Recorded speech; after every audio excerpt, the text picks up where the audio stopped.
Well, good afternoon, everyone. I've got two apologies to make to start. So sadly, my customer, Angela Leach from Adobe, can't be here today. She's been called to a CMO meetings for 2 days, but I'll give her slides and I'll do that. Second thing is, unfortunately for you, I'm French, so I'll speak with a funny accent, so please bear with me. If you don't understand, raise your hand and I'll try to help. Now, I'm surprised you guys are here because, as you can see, the title is quite uninspiring, okay? Hopefully, there are some keywords in that title that attracted you to stay here. Now, if you've made a mistake, please stay. It's the end of the day. I don't want the room to empty straight away, okay? But essentially, I'm going to show you a couple of things which I don't think, if you involve with channel partners, which is one of the words there, you've seen before. And then I'll explain to you how Adobe's used that and is being very successful worldwide with that. And that is a platform that we built at Pure Channel Apps. And Pure Channel Apps is a company,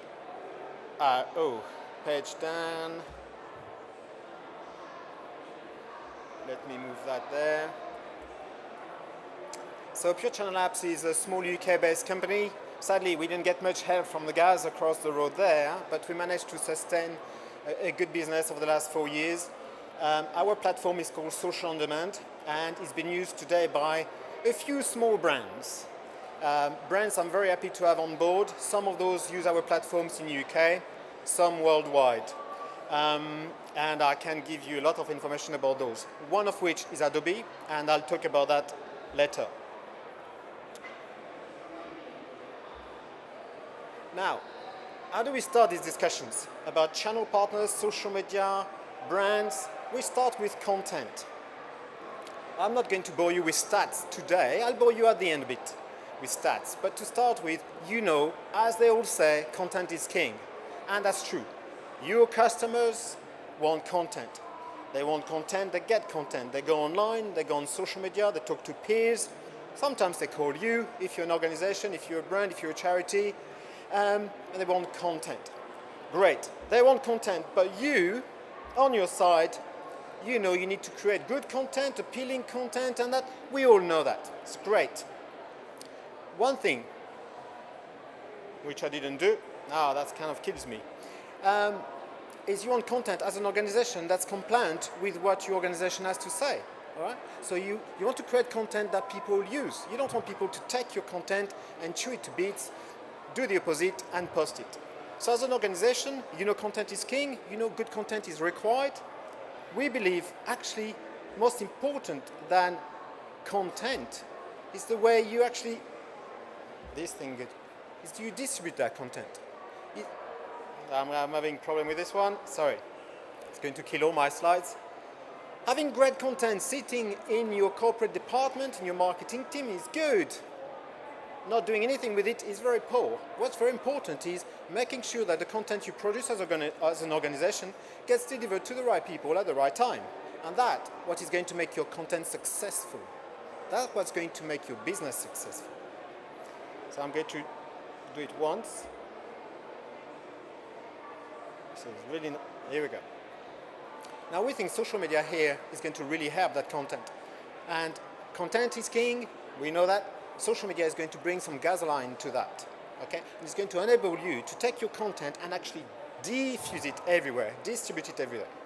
And I'm going to try to show you how to do that. Now, I'm going to have to try to solve this because this is not helping me. Can I use that? So social media, good. We all know about it, okay? Very good. However, how many people do you think misuse content in social media? I think lots. I meet organizations that sell with large social networks. Take Microsoft, for instance. Yes, they have a Twitter handle, but there's no one there, no one at the door. So actually using social media, yes, very important, but not the way we do it today. What we need to do today,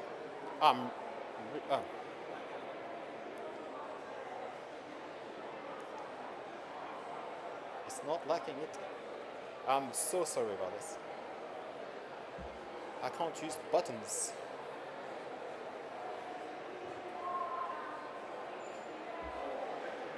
what we need to use today is the assets we have. It's the assets we have under our control within our organization or within our extended network, and leverage their presence in the marketplace and enable them with our content. So it's no good doing your Twitter handles for your organization in isolation.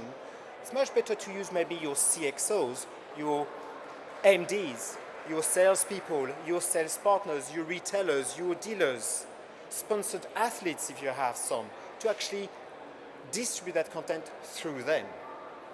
And what you'll do if you do that, potentially, is amplify the reach of your brand messages to an audience that you've not been able to touch so far. And I'll explain that. So is there a tool? Is there a way to do that? Okay. Well, You can use page up or page down. page down, okay, not those. Okay. So can we use social media better than what we do today? We think we can, and our customers are happy with the way we help them to do that. How do we do that? I'm going to try to explain that in two ways. So for those who like top to bottom, we're going to start that way. We enable you, an organization, the brand, to take your social media content and tag that and filter that to the right audience, whether they're employees, whether they're sales partners, whether they're advocates, and enable them to take that content and pass it on to their social networks. Hence reaching audiences, again, as I said, that you don't know about. So you're going to, through this method, influence people you are not aware of. But actually, interesting enough, they're people who are buying your products today if you sell like that. Let's do it another way. Let's start from left to the right, and I'll show you what our platform does. As an organization, you type your content, social media post for Twitter, one for Facebook, you put it through, you say this is for the UK, this is for partners interested in that product or that vertical or that customer type, because not all customers are the same, not all partners are the same. Your salespeople don't sell to all of those partners, so we have a way to filter that content. Based on those filters, which is there, I explain here, for instance, you see the kind of categories we have, for instance. What happens is your partners, your employees, your brand advocates, all of those who have access to this platform will actually going to get a nice email based on their preferences with the content that's pertinent to them. So essentially, you're making it simple for them to find content from you as an organization. Now, if there was someone from IBM here with zillions of product lines, you can understand why it's critical. If you are from Microsoft, for instance, you can see why it's critical. If I'm selling Xbox, I have no interest in selling Azure or Surface Pro or any of those devices. So as a partner, selling partner, as an employee, I can then select what I want and receive what I want. Receive a nice email which tells me there's something new to say.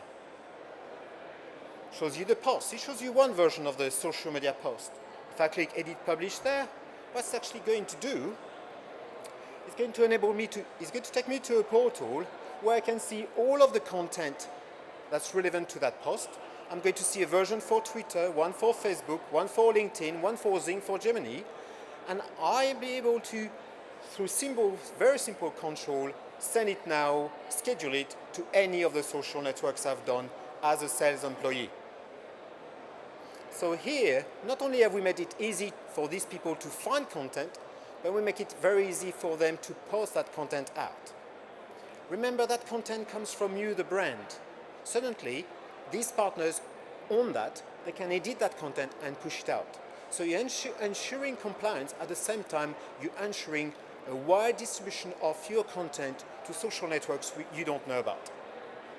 I hope it makes sense. What happens next is essentially, if you're an end user who's following, in this case, this partner from Adobe, for instance, you get great content from Adobe that looks like it's from that partner. I can tell you that that partner, whom you are following, spent less than 3 seconds to put that content. He didn't create that content. He hardly spent any time posting that content. But what you see as a follower of that is a flow of content from organizations you trust. Now, you may not trust Adobe, you may not trust Microsoft, but you will trust the people you follow. and they on their side, who typically have nothing to say because they're not marketing brands, actually are finding very easy to get content into their social networks and start generating interaction and engagement with their customers. I hope that makes sense to all of you. It was quite complex. If you're involved in with channel partners, it would make a lot of sense. It would make sense, for instance, if you're a finance company and dealing with brokers. It would make sense if you're from the automotive industries and are dealing with car dealers. It makes sense, as I gathered today, with charities who are actually trying to influence more and more people, trying to find some funds, and they have a lot of people interested in replicating that content. So that's what we do with social demand. We enable companies to essentially take their brand messages from about anything and deliver that through their intermediaries' social networks, sales partners, employees, advocates. Very important. Think your BMW. If BMW puts a tweet out there and say, I have a new car, the next step for you, if you were to follow them and read that, would be, right, where can I get it from? Here, you're getting that piece of news from the car dealer who's actually selling that car. So actually, you're creating an interaction where it matters between the people who are selling, the car dealer, and between people who are buying, the end user. Very important. Also, what this does is it enables, and you know that if you work with large companies or even small companies who have nothing to say, it enables those companies to say a lot without spending too much time actually creating that content. Because essentially, you enable them to leverage content that exists already. So that's about it. Now, how does it apply to Adobe? Now, hopefully you all know Adobe. Large digital media brand.